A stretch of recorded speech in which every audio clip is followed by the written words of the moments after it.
Hey everybody out there, welcome back, part 2 of Fenders and Floors. Let's get to it.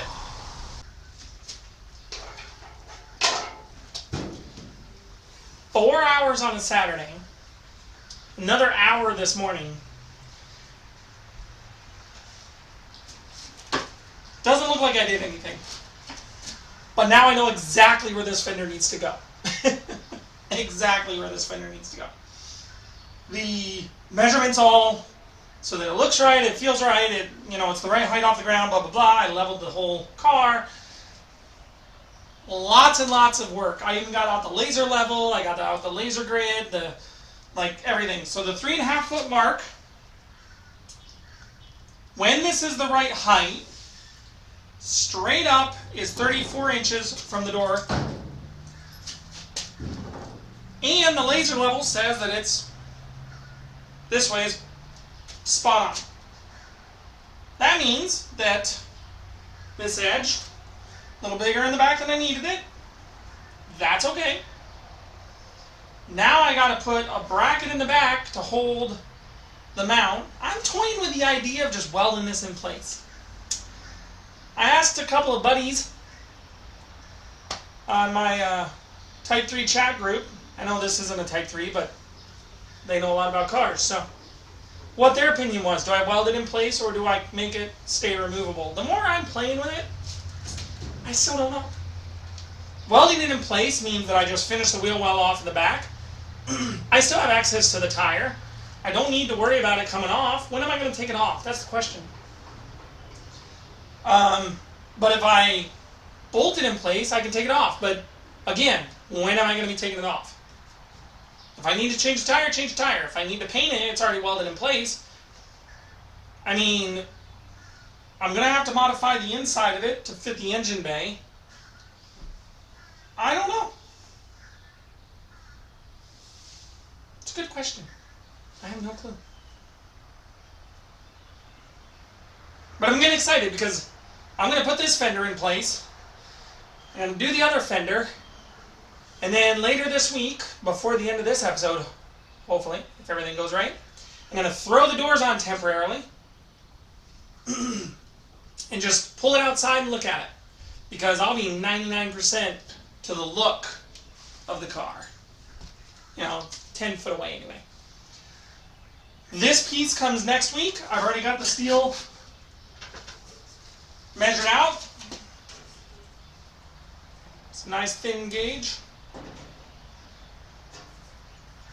I'm going to put a bead in it, let the bead dissipate before the end, and then weld it in place so it rounds it, because this is in, this is out, so on and so forth. From right there. Yeah. Then I got to worry about that bottom corner, but that's not until I get the pieces. So, let me put this in now.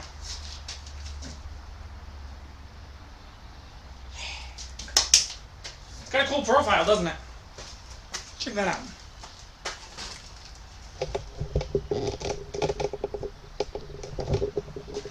Check that out. That's cool. It's looking exactly like I want to now. You know how many pictures I've looked at of Beetles just to make sure that I put the fender in the right spot? I haven't even got a Beetle in it. Just hard to picture unless you look at 30,000 pictures of it. But this fender is straight this way. Matches up with the straight of the front. I don't have the running board in because I got to get new running boards. But it's still the right distance for the running board because running boards actually taper. They get thin at the back if you've ever messed with one. But the outside is still flat, so it's thin on the inside. But that's up to the heater channel, not the actual running the outside of the car. So, also, I've decided I've had a lot of issues with the hinges. The bottoms are shot on both sides. I need to fix that one way over there big time. So I'm getting rid of the hinges. I'm deleting the external hinge. Smoothing those puppies out. I'm going to go with what Duckman did. Thanks Duckman for his video. And do the deleted hinge mod using his link in his description. I'll tag him below. Um, yeah, it'll be a cool thing because I don't like those hinges. And I'm still debating. I know you guys have all talked about it, and I asked on my YouTube, what should I do? Delete these gutters or not? Still debating on it. This side's kind of already almost deleted because I needed to get it started. But if the gutter runs over the door, so gutters are really only so water doesn't go into the window or the door. But if I don't have a window or door back here, why do I need a gutter? I do need a gutter above a door, so maybe I keep it in the back. I don't know. I'm still debating on that one. I'm starting to like this look if I smooth it out. I'm starting to like that because this car's been facing me for 2 weeks now on this side. And then I could taper this, little taper right there. And sure, it means it'll spit water this way.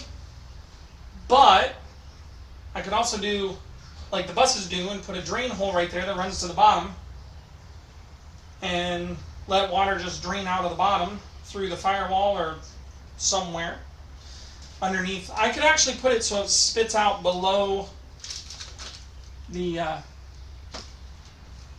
running board. I might just do that.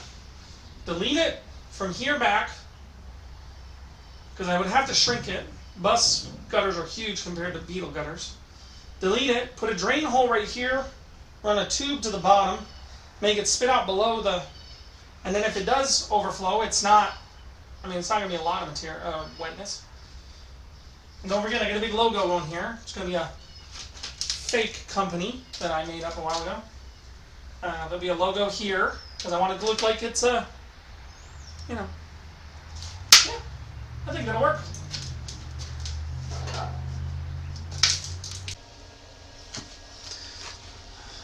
Here's my line, still intact. Whee! That's my marker,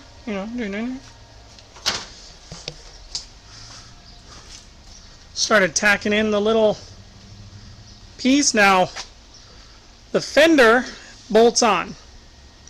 I toyed around with the idea of welding it in place, but for now I'm going to go with bolting on the fender, which means that that fender is part of the wheel well on the inside of the car.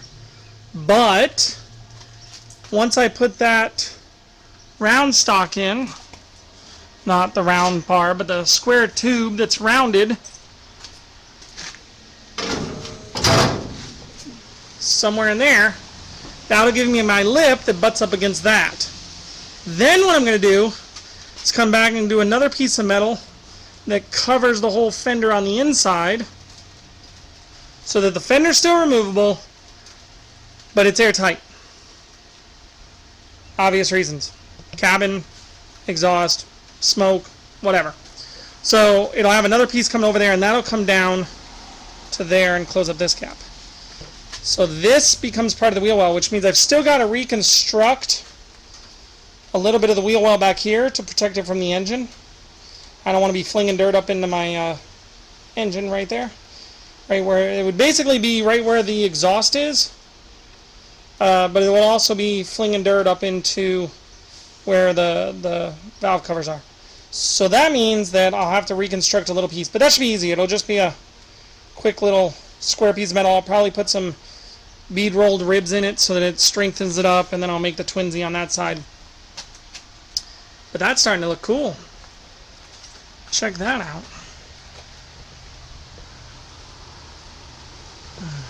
Yes, yes, yes, yes, yes. Very cool.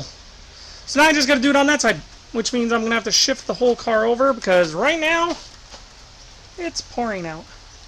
There's Corvair, Huey, wife's Prius, other son's Volvo, and rain. Oh, moped. So the point is, good. Took me all day to do that. I wanted to do it at like 1 o'clock, and then all of a sudden everybody wanted to do everything, and people came over, and I'm like, ah, crud. So it's now currently 4:15, 4:20, 425, okay. So, you know, life happens. But it's only Sunday, so I've got all week to put that one in and weld in the rest of the floor piece, the big bus floor that I made for this, so that I can start to design the hatch. The hatch will come later. Honestly, I want to build the engine before I finish the hatch area. So the engine might be June-ish. Yeah, so I'm going to do this piece of metal that rolls down. Cut the fender if I need to, so that it gives the room for the engine, although it should give room for the engine right now. Cover up all that with one big sheet of metal. Do this identical thing over here for that fender, not this fender, but for the fender that goes on that side of the bus. And voila. On to that one. It'll be a few minutes, like a few seconds for you. Probably be tomorrow for me.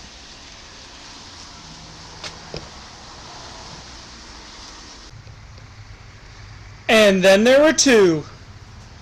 Yay! Okay. Now I gotta work on that B right there in the big gap. Everybody on the internet that does not watch my YouTubes is going, oh my god, those gaps. Well, guess what? Watch the YouTube. You'd know more. There's a big piece of metal that's going to be bead rolled and made to work right there. But anyway, so I'm really excited. Got this done. It's nice. Threw a door on so I could get the whole big picture of it. Yes.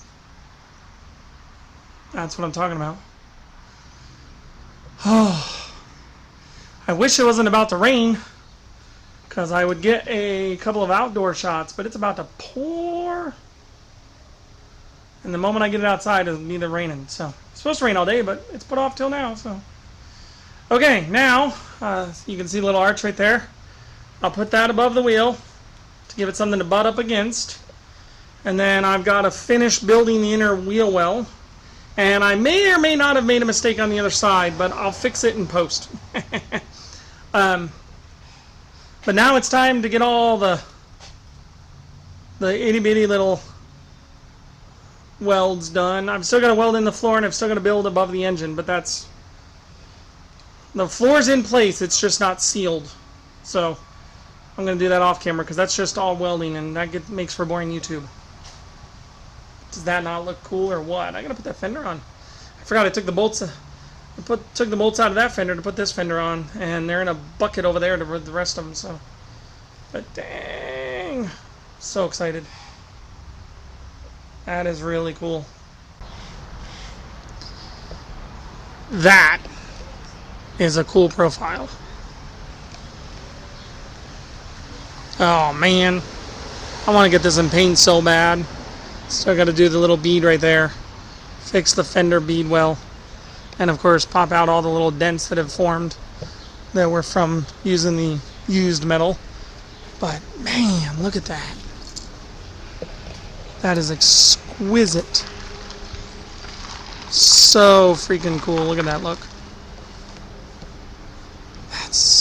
That's such a cool body line.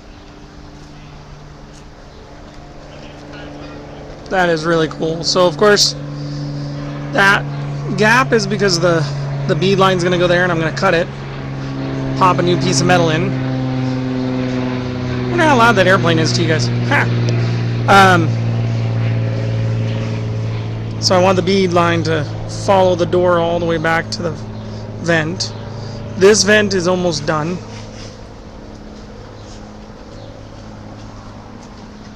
And this vent isn't done yet. It's started.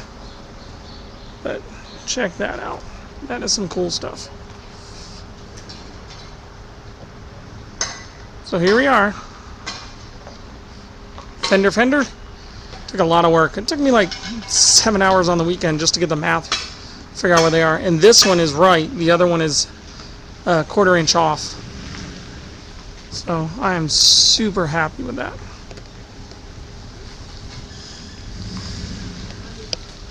So freaking cool. So freaking cool. Still tons to do. I keep ordering parts for the engine build because I'll have a Type 3 engine in it, same as Huey. Not a Corvair engine, although that would be cool too, but I'm going to put a Type 3 engine in this guy so that I can keep my storage area, which, as you can see, is flat.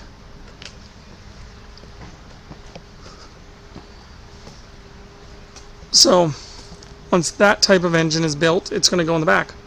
So when I get that bead line in, I'm going to delete the hinges on the door. Maybe not next, but that's coming. And then what's going to end up happening is I'm going to have to restore it as if it had been, parked. Because then I've got to, clean up the welds, clean up the body work, get rid of the paint. Lots and lots and lots to do. So while I'm doing that, I'm going to build the engine as part of the video series. And then I'm going to take the whole body off. And when that body's off, I'm going to make the pan perfect. So the pan itself is good. Finish up the steering, put the engine in, run all new brake lines and master cylinder. Everything that would make the pan go.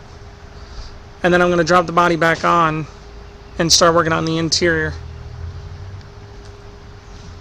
It's freaking cool. Look at that. I'm so happy. Just think, in October, October of last year, it's October, November, December, January, February, March, April, May. So 8 months ago, this thing was 2 vehicles and a mess. So cool. And there you have it. I know, this looks exactly like the beginning, but pay no attention to that. So next up, we're going to be working on the beads and finishing the actual look of the panel because it's got a roll, blah, blah, blah. So that's what I'm going to do. So stay tuned in the next week or two to see these panels get fleshed out to get the roll going, and then what the bead does. And then I'm going to also work on grinding down all my welds and working on actually making it look like it was one sheet of metal and paint and all that stuff. I might even throw some primer on it just so I can start to get a feel for where the bumps are that I got to work on, because sometimes there's still the occasional dip. So stay tuned. Thanks for watching. Don't forget to follow me on Instagram for those sneak peeks and little updates. And like, subscribe, share with your friends, and get out in the garage and do something.